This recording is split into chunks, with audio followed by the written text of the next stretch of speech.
The people that suffered that day, the MEK residents that lived there, unarmed, there because they were promised protection by the United States, and yet as they were attacked, we failed to act. We failed to provide the protection that they deserved and that we had committed to. This morning I called on Secretary Clinton and her fellow Secretary Gates over in Defense to acknowledge the commitment that we made, the promise that we made to the residents of Camp Ashraf. We can't hide behind a lame excuse of that area now belongs to the Iraqis any longer, and we can't allow the slaughter to continue.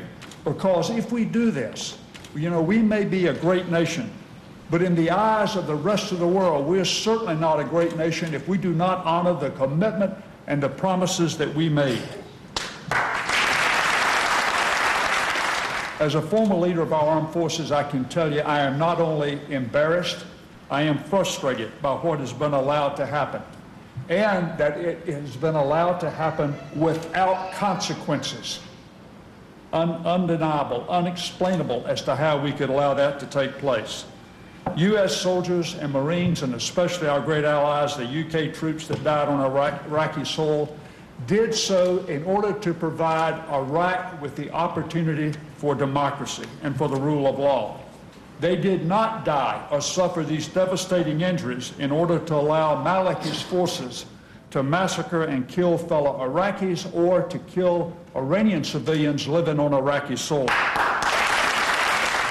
If President Maliki is so weak that he can't control his own forces inside of Iraq, and in fact is going to use his forces to attack the innocent people in Camp Ashraf, then we in fact should view him, as Congressman Kennedy said, as being the same mold as another Saddam Hussein. We should in fact recognize that he is nothing more than a puppet of the current Iranian regime. And consequently, we need to bring all of this together. And the way that we do that is by removing the MEK off the FTO list and by using the power within our State Department, within our Congress, to encourage the State Department, if you will, to get off their rear end and change this designation so that we in fact have an organization that is recognized as one that is anti-terrorist and can help the Iranian people. Again, I think when we look at the way Maliki is operating today, it places him in the category of thugs like Milosevic. Thank you very much. Let me just say, I would love to take that trip to Ashraf. The problem is right now we could not get in or out without the assistance of the American military. Ashraf is surrounded by Iraqi troops, and they are occupying about a third of Ashraf. You've heard some of the discussion about frankly, the behavior on the part of the Iraqi troops, which is contrary to the Geneva Conventions. We have done something in Iraq that does not bode well for the world. I am not in this to fight or support the MEK, to fight for or support the MEK. I am in this because of my country. This country has been a beacon of human rights for 200 years. We have no right to, in terms of what we owe our own people, to stand by and allow our vassal states, which we created, to massacre and commit genocide. This relocation plan is a disaster. We have an obligation as human beings and as Americans to make sure that doesn't happen. The relocation plan, I can't imagine how anybody could think that, given the existing place that they have, even as much damage as it suffered at the hands of Maliki's troops, that they can start from scratch in 6 months, build a relocation camp, and then use that as a base to get people out. This is not an innocent bystander problem where people who've been caught in a country that we have nothing to do with suddenly need help. This is pretty clear cut. We created Maliki's government. We armed him. He used his Humvees to help murder 35 civilians only a few weeks ago. We created this, and we have the means to stop it. The radical mullahs of Iran and their president Ahmadinejad are the most significant supporters of radical Islam around the world and the greatest source of instability in the Middle East and North Africa. The MEK is the most visible, best organized, pro-democratic opposition and the greatest threat to the regime in Iran. The radical regime in Iran views the MEK as an enemy. The administration's silence in face of the brutal retaliation against Iranian dissidents and the Democrat opposition in the MEK at Camp Ashraf in 2009 and 2011, and those brutal attacks are certainly inconsistent and, one might argue, actually hypocritical, given the administration's public support of the dissidents, the resistance and the protesters in Tunisia, Libya, Egypt, Syria. Still waiting for one more country to be named to that list. If we're going to support the resistance in those countries, when we're still a little bit uncertain as to what their ideology is, what their ultimate goals and intentions are, why can we not embrace and delist the MEK when we know what their ambitions and their goals and what they speak to? If President Obama is committed to supporting democratic opposition in the Middle East and North Africa, if President Obama is committed to, and hopefully, and he certainly is, reducing and then eliminating the threats and instability supported by the terrorist state of Iran, and if President Obama believes America's credibility is at stake, we did make a promise and we should keep it, and that our word is our bond, not just with the residents of Camp Ashraf, but the world generally, and that the law must be followed, and the President should lift the designation of the MEK as a terrorist organization because it is in America's best interest to do so. We all know that the galvanizing force ultimately in the regime change in Iran is going to be the people who are on the front line. And I want to thank all of you for being there on the front line, for your family members who are on the real front line. And those are the people in Camp Ashraf. Because the fight for a new Iran is being waged through the people of Camp Ashraf. They are the ones who are bringing international attention to the struggle for freedom in Iran.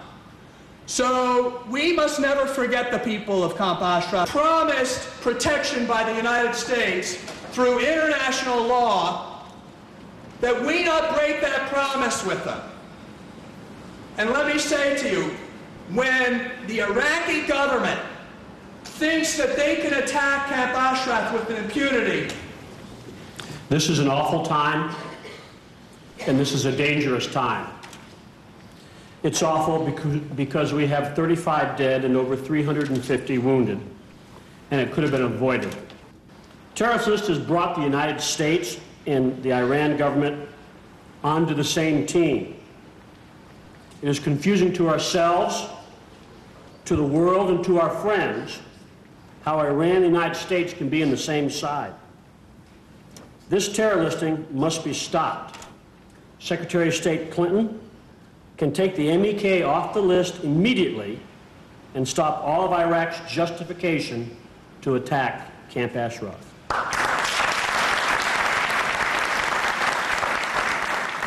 With great shrewdness, the Iraqi government planned and conducted those two attacks on Camp Ashraf while the Secretary of Defense, Secretary Gates, was in Iraq.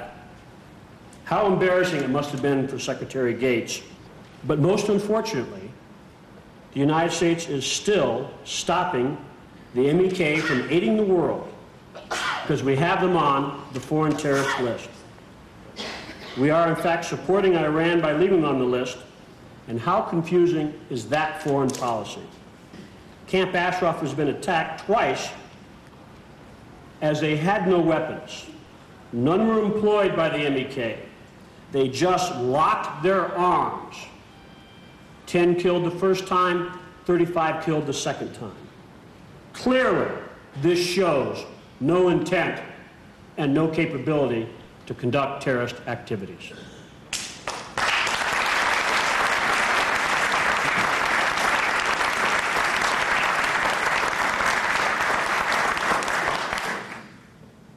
The U.S. government position should be reversed and done so fast. Taking the MEK off the terrorist list is one thing that must be accomplished. Another is protecting the people in Camp Ashraf.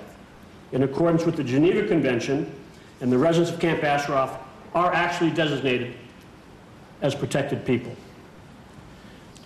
Currently, U.S. diplomats are recommending an internal relocation of the MEK and the Camp Ashraf residents.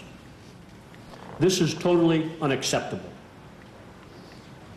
and allow Iraqi to continue to harass the residents with the eventual elimination of all of the residents. This internal movement should not be part of U.S. foreign policy. I lived in Ashraf in 2004 with many of your family members and your loved ones and the people you support. And so it was more than just something that I've studied or learned. I lived there. I was also there during what I call the Great Investigation. And again, you gentlemen have had access probably to the information that came out of that in 2004. Member of Ashraf, of the MEK, and investigated by the hour or days by hundreds of American officials from various departments of our government. They were bent on finding the terrorists. And at the end of their big investigation, which lasted actually several months, what did they find? Not one terrorist. I remember leaving at the end of my tour of duty in 2004 thinking, you know, we've promised them to protect them and take care of them, and someday when this war is all over with, they will be protected to that point. I'm saddened to say, astonished, embarrassed, even ashamed to say that that didn't happen. My own brothers and sisters in uniform, for whatever reason, orders or directives, were told to walk away. I would like to conclude with a couple of remarks. One, to thank Senator Hutchinson and her staff again for for facilitating this panel. And Senator Amy Klobuchar, senior United States Senator from Minnesota, has a letter to Secretary Clinton, and I just want to read one paragraph from it. She wrote, this is the Secretary expressing her concern for reports of the violence perpetrated by members of the Iraqi Special Forces against the inhabitants of Camp Ashraf, and she urges the Secretary to work with the Iraqi officials and the United Nations Assistance Mission for Iraq, UNAMI, to continue proper medical care and transparency and accountability from the Iraqi government as it conducts an investigation. Anyway, 3 takeaways from this panel. 1, delist the MEK. Second point, protect the Ashrafi. And in fact, in that respect, relocation within Iraq is a non-starter. And the third point is that the Arab Spring would get off on would be facilitated, if you will, as a result of the fact that regime change occurs in Iran.